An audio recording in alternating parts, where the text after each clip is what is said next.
This is going to be a sad day for a lot of people involved. Sad week if you think about it. The Aaron Rodgers saga is over. Aaron Rodgers is now a New York Jet. The deal is done.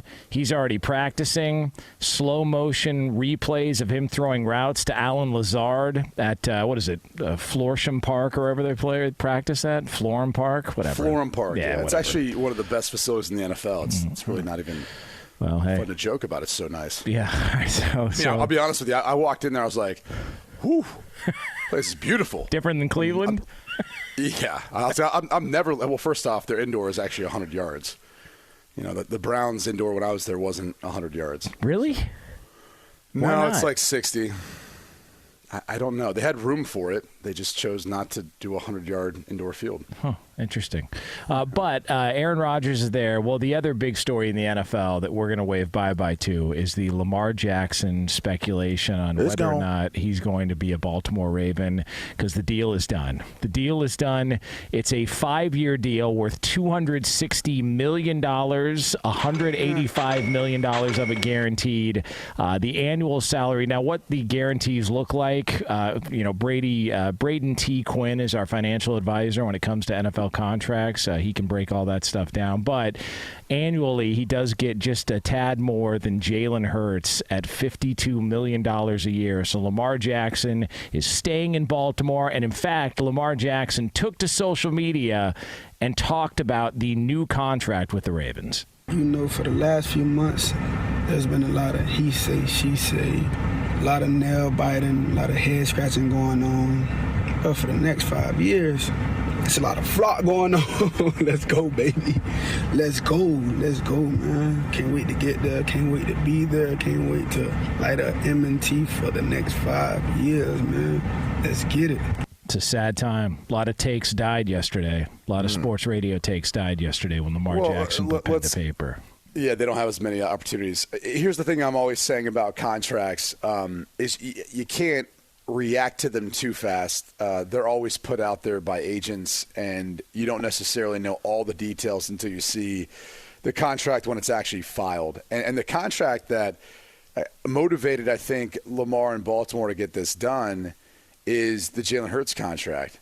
And so if you recall, the Jalen Hurts contract was reportedly a 5-year, $255 million deal, the highest in NFL history, the most average annual value in NFL history. Here's the reality is it wasn't a 5-year, it is a 5-year extension, but they include the final year of this deal. So if you actually do his average annual salary, that includes, the $6 million he's going to make this year. He's nowhere close to the $50 million for an average annual. So you wouldn't be over that number. So that's what maybe in new money you could make that case, but not in the actual deal. So that's just one example of like how when you dig into the details, it's all fluff. All these things are fluff. You can throw put me down there for $500 million here at Fox Sports Radio because I've got 4 years of voidable years that are attached to it of my 5-year deal. Like that's essentially how all this stuff works. Jalen Hurts got a 5-year extension. He's got 4 years of voidable years attached to his contract. If he's not with the Eagles, he will count against their cap until 2032. Think about that. Almost from a decade from now, if things don't work out here in the next few years, he'll still be counting against their cap in Philly until 2032. That's Bobby Bonilla territory. Oh, yeah.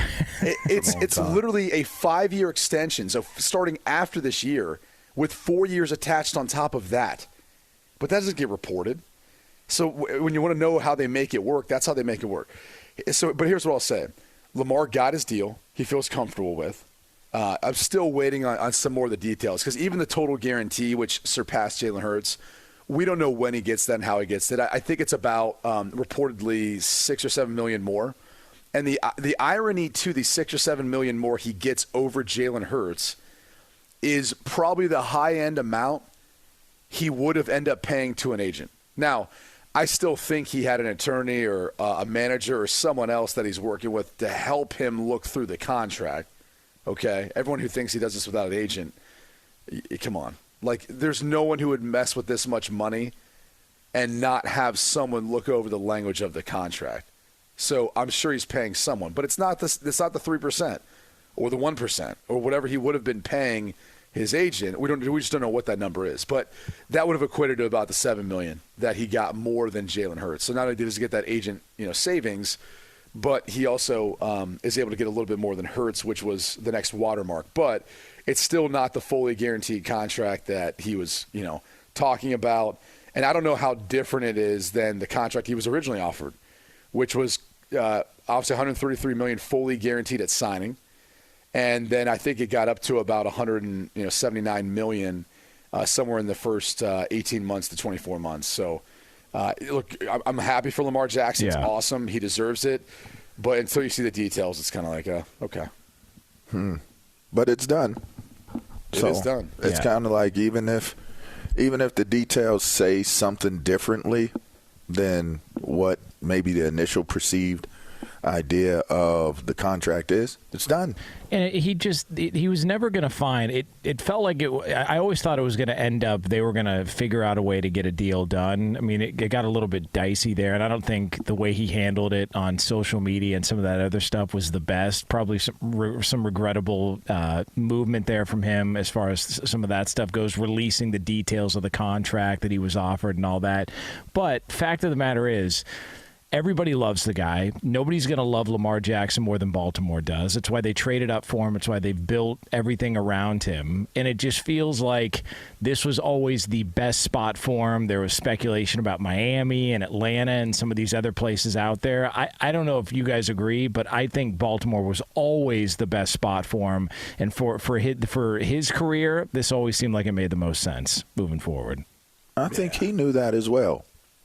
And I think he knew the best decision, the best move would be to continue forward as a Baltimore Raven. I mean, I said on the show, and we had a little moment when I said it, but I said that things would get very interesting in Baltimore if things went wrong with Lamar Jackson. What do you mean? That's how much. Don't do that. That's how much that city loves Lamar Jackson. They truly like. If you've been in the area, if that's the case though, LaVar, shouldn't they be celebrating? Aren't they going to have a parade or something? Yeah. Well, I mean, that's you're talking about the municipalities and more of, and I would say that they're probably very excited as well. I'm certain people were celebrating like crazy yesterday, to the degree of probably it looking like a parade. I would assume guys were on their dirt bikes and their trikes and quads and yeah. I mean, I would assume that there was a lot of excitement when Lamar got his deal done. So, and anyway, you certainly would have saw what would have happened if he didn't get signed. I'm sure that would have probably got reported more so than I thought it would just would have dragged on to the summer. Honestly, like I just would have kept going. Yeah. I don't know, but let me ask you, why the timing? Why right on the day of the draft? What do you think it was? Was it just the Hurts contract? I think at that point you have a number of considerations. If you don't get something done before the draft, now you do have the potential of a team after the draft, if they didn't get the quarterback they wanted, to then be able to submit in an offer sheet. And they do the negotiation for Baltimore, puts Baltimore in a tough spot. And then it forces Baltimore to say, we're either going to get 2 first-round picks for him, which is not ideally what you'd like to get for Lamar. He's been an MVP. He's still young. He's going to impact your roster. He's a franchise quarterback. You'd like to get more than just 2 first-round picks for him. So I think there's that consideration and the fact that, you end up allowing someone to potentially offer him a contract. I mean, what happens if someone said, hey, we're going to sign him to a $220 million fully guaranteed. It's not Deshaun Watson, but it's pretty darn close. And then it's like Baltimore's like, well, crap, we really want him. We were hoping this wouldn't backfire, but now it's backfired. Now we got to sign him to a fully guaranteed deal.